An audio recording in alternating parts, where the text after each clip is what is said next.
Noong July 2023, ipinawalang bisa ang lahat ng kaso laban kay Tobias na ikinagulat naman ng pamilya ni Simon. Halos 2 dekada na ang nakalipas mula nung mangyari ang malagim na insidente at hindi pa rin makuha ng pamilya ni Simon ang kasagutang matagal na nilang hinahanap. Silipin po natin ngayon ang buong kwento ni Simon Stropel at tingnan kung malulutas ba natin ang puzzle ng kanyang kwento. August 2004, nang magsimulang mag-impake ang dalawang ito patungong Australia. Sina Simon Stropel at Tobias Sackfuel ay lumipad mula Germany patungong Sydney. Pero hindi lang doon ang plano, gusto nilang libutin ang buong kontinente. Yun ang una nilang malaking biyahe na malayo sa kanilang tahanan, na para na ring honeymoon. Kaya nagrenta sila ng van at naglibot sa buong bansa. Tumitigil lang sila ng mas matagal sa isang lugar para magtrabaho sa mga sakahan at mga plantasyon. Sa tuwing may pagkakataon, nagpapadala naman si Simon ng ilang mga larawan sa kanyang pamilya sa Germany. Noong bagong taon ng 2005, nakarating ang dalawa sa Brisbane at nang tawagan ni Simon ang kanyang pamilya para batiin ang maligayang taon. Napakasaya talaga ng tono ng boses nito. Ibang-iba ang buhay niya kumpara sa dati. Ilang buwan lang ang nakalipas, isa siyang guro ng kindergarten. Ikot ang kalahati ng kanyang buhay sa paaralan at ini-enjoy naman ang katapusan ng linggo kung saan niya gusto.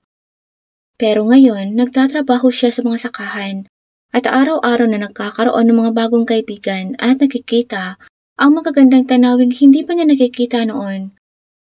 Sa kabila ng lahat, medyo iba ang klima ng Australia kumpara sa Germany at hindi naman nag-aalala ang pamilya ni Simon sa kaligtasan ng kanilang anak. Nasa isa siyang pangkalahatang ligtas na bansa. Kasama ang kanyang nobyo ng 6 na taon na si Tobias, ang kapatid ni Tobias na si Catherine, at ang kaibigan nilang nagngangalang Jeans. Pagkatapos nilang magkita sa Brisbane, nagpatuloy sila sa pagmamaneho mula Queensland hanggang sa South Lismore Central Park sa New South Wales. Noong February 11, 2005, sina Simon at Tobias ay nag-camp sa isang parke ng caravan na may balak na manatili doon ng ilang araw. Katabi naman ng kanilang tent ay sina Catherine at Jeans. Noong gabi ng February 14, nagpunta ang apat sa pinakamalapit na bar na tinatawag na Golden Hotel. Ito ay isang walking range mula sa camping park, perfectong spot kung iilan lang kayo. Ayon sa mga bartender na nasa bar noong gabing yun, sobrang lasing nilang apat at pagsapit ng hating gabi, nagsimula na silang mag-away sa loob ng bar.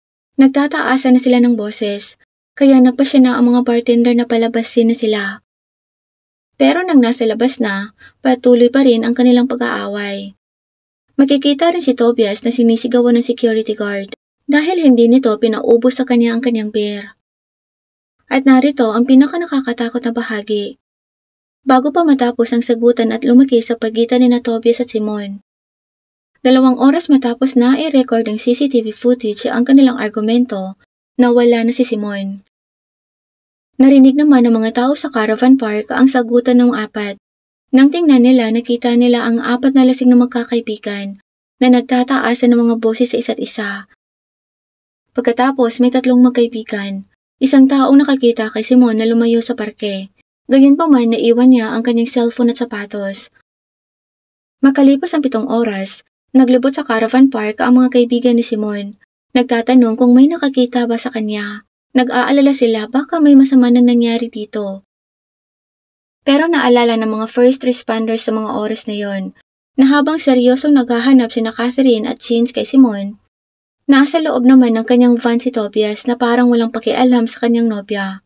Kung iisipin, kahina-hinala ang ipinapakitang to ni Tobias. Natagpuan naman ang walang buhay na katawan ni Simon na nakatago sa ilalim ng palm fronds. Ilang talampakan lang ang layo mula sa caravan park. Si Tobias naman ang naging pangunahing suspitsado sa pagkawalang ito ni Simon. Si Simon Stropel ay ipinanganak noong September 20, 1979 sa Rhein, Germany. Lumaki siya kasama ang kanyang mga magulang na sina Gabi at Gustav at ang kanyang kapatid na si Alexander sa isang napakagandang maliit na bayan na kilala sa kapayapaan, mababait na mga kapitbahayan at ligtas na kapaligiran. Simi ang tawag sa kanya ng kanyang pamilya. At nang lumaki siya bilang isang matalinong independenteng mamamayan, napagtanto niya na mayroon siyang 2 malaking hilig, ang outdoor activity at pagtulong sa ibang mga tao. Kaya madalas siyang tumakbo, lumangoy at mag-hiking. At sa kabilang banda, isa rin siyang kindergarten teacher. Nais niyang maging pinakamahusay na gabay para sa kanyang maliliit na mga estudyante. Iniisip ng mga tao na kapaligid sa kanyang perpekto siya sa kanyang trabaho. At kung nasa paligid ka ni Semi, imposibleng hindi ka ngingiti at maging komportable. Matatag din si Semi pagdating sa karelasyon at isa lang ang kanyang naging nobyo. Ito ay si Tobias Sackfuel. Nagkakilala sila nung si Simone ay 19 at si Tobias ay 18. Agad naman silang nagkamabutihan at parehong tanggap ng kani-kanilang pamilyang isa't isa. Sa isang punto, nagplano sila ng isang malaking bakasyon sa Australia. Ang unang pagkakataon na malalayo sila sa kanilang pamilya ng matagal. Hinikayat pa siya ni Gabi at Gustav na pumunta dahil ito daw ay isang magandang pagkakataon na mararanasan niya sa kanyang buhay at magiging matatag ang kanilang relasyon ni Tobias. Iyon ang akala ng kanyang mga magulang. Pero ito pala ang pagsisisihan ng mga to habang buhay. Dahil hindi pa nila talagang lubos na kilala si Tobias. Si Tobias ang tumawag sa pamilya ni Simone. Noong February 2005, sinabi niyang nawawala si Simone at ginawa niya ang lahat sa abot ng kanyang makakaya para mahanap ito. Nang marinig ang balita, nawasak sina Gabi at Gustav dahil hindi nila alam ang kanilang gagawin tungkol dito. Alam nilang nasa malayo sila at alam nilang wala silang magagawa tungkol dito. Umupo si Gabi, huminga ng malalim at sinubukang pakalmahin ang sarili. May isang tanong siya para kay Tobias. Kung nagtalo ba ang mga to nung gabing mawala si Simone? Pero sinabi ni Tobias na wala silang naging pagtatalo ni Simone. Kung iisipin na ano kaya ang mararamdaman ng pamilya ni Simone kung malalaman nilang nagkaroon nga ng pag-aaway ang dalawa bago ito mawala. Bakit kaya itinago ito ni Tobias sa kanila? Hindi niya pa naisip na kakausapin din sila ng mga otoridad? Ang kapatid ni Semi na si Alexander ay agad na lumipad patungong Australia para tumulong sa investigasyon. Ang unang bagay na sinabi niya sa kanyang mga magulang nang makarating ay nagalit siya sa kung gaano kabagal ang mga detective. Tila hindi nito pinapansin ang pagkawala ni Simone. Kung bakit ay dahil normal lang umano sa mga campers sa caravan park na yon na magtipon at gumala sa kakahuyan habang lasing at karaniwan ay bumabalik din naman makalipas ng ilang araw. Pero paano naman ang katotohanan na maaaring nasa panganib ang buhay ni Simone? Hindi makapaniwala si Alexander sa kanyang narinig. Alam niyang nasa panganib si Simone at bawat segundo ay napakahalaga. Makalipas ang 72 oras, pumayag na ang mga otoridad ng New South Wales na simula ng pagsisiyasat ng nawawalang tao. Sa pagtatapos ng February 17, natagpuan ng mga detective ang walang buhay na katawan ni Simone na natatakpan ng mga dahon ng palm tree sa kakahuyan sa paligid ng parke ng caravan. Sa sobrang pagkaagnas ng katawan, hindi na ito makilala. Agad na pinadala sa lab ang katawan para sa pagsisiyasat sa DNA at sa pamamagitan ng dental record at pagkahambing ng DNA na nasa toothbrush ni Simone, tumugma na siya nga ang nasabing katawan. Ayon sa mga pulis, asphyxiation ang ikinalagot ng hininga ni Simone. Walang mga palatandaan na nanlaban nito o kaya ay pinagsamantalahan. Napuno ng takot ang pangkalahatang kapaligiran sa bahaging yun ng Australia. Mas madaling targetin ang mga backpackers dahil wala silang bubong na pwedeng masilungan at hindi nila kilala ang mga taong nakakasalamuhan nila sa kanilang paglalakbay. Ngayon, nangangamba sila sa kanilang kaligtasan. Paano kung may isang taong gumagalang nangunguha ng buhay ng tao at pinupunteriya ang mga batang campers? At kung nabiktima nito si Simone, siguradong mayroong pang susunod. Nagsagawa naman ng vigil para kay Simone sa Lismore at Wurzburg, malapit sa kanyang bayang pinagmulan kung saan maraming nagmamahal sa kanya. Nagkagulo ang pamilya ni Simone. Hindi nila matanggap ang malagim na pagkawala nito. At habang lumilipas ang panahon, lalo lang silang naging desperado para sa mga kasagutan. Hindi pa rin nawawala ang mga tanong sa kanilang isipan. Kailangan nilang malaman kung sino ang gumawa nito sa kanilang anak.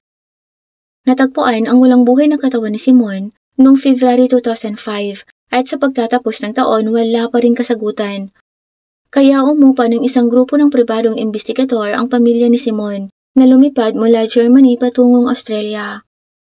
Sa napakaraming katanungan ng pamilya ni Simone, iisang pangalan ang laging lumilitaw. Ito ay ang pangalan ni Tobias Sackfuel. Meron siyang larawan nila ni Simon, kung saan may nakasulat na sa puso ko, sa isip ko, lagi tayong magkasama sa pag-ibig, magpakailanman. Pero kabaliktaran naman ng larawan na ang lahat ng nakikita tungkol sa kanya. Sa bawat interogasyon, nagsisinungaling si Tobias sa pamamagitan ng magkasalungat ng mga kwento at itinatanggi ang kahit na pinakasiguradong katotohanan. Pero pagkatapos ng ilang buwan ng mga interogasyon, biglang tumigil si Tobias sa pakikipag-usap sa mga otoridad. Tumanggi na siyang pumunta sa istasyon at pinanatili ang pagiging low profile.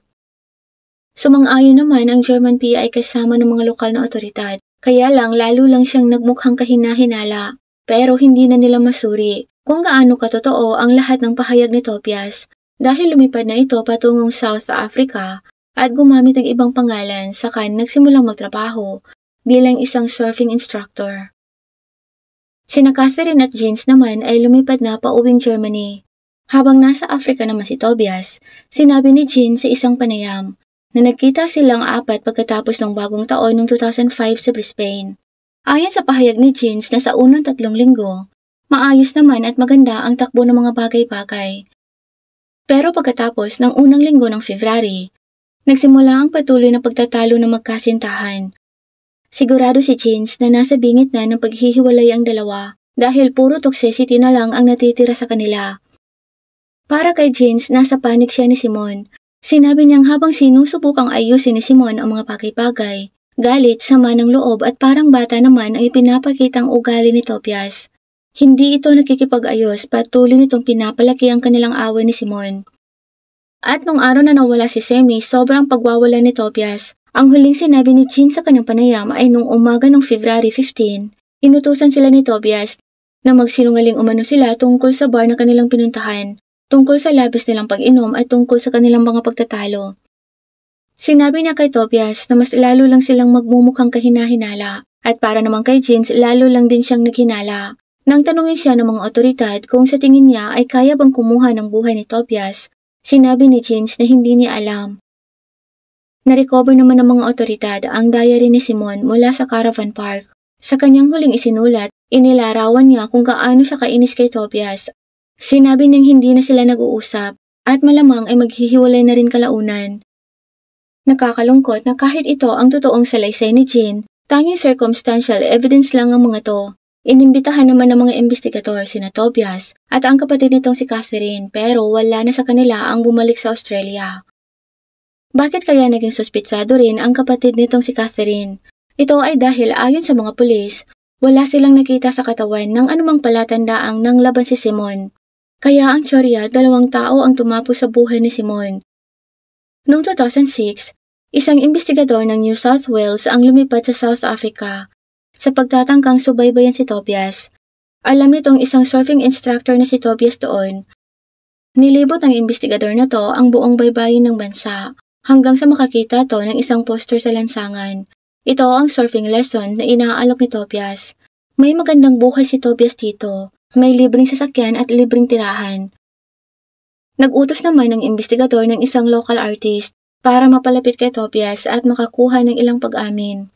Pero binago ni Tobias ang lahat ng kwento tungkol sa kanya at sinugurong walang makakaalam kung saan siya nagmula. Nang sa wakas ay nilapitan siya ng nasabing investigador at tinawag siya sa kanyang totoong pangalan sa harap ng kanyang mga mag-aaral sa surfing. Agad na tumakbo at pinaandar ni Tobias ang kanyang sasakyan.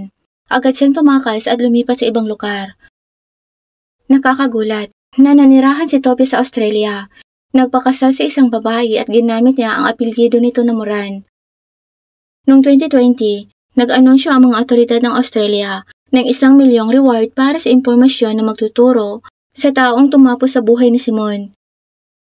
15 taon na ang nakalipas at nakikipaglaban pa rin ang kanyang pamilya para makuha ang hustisya.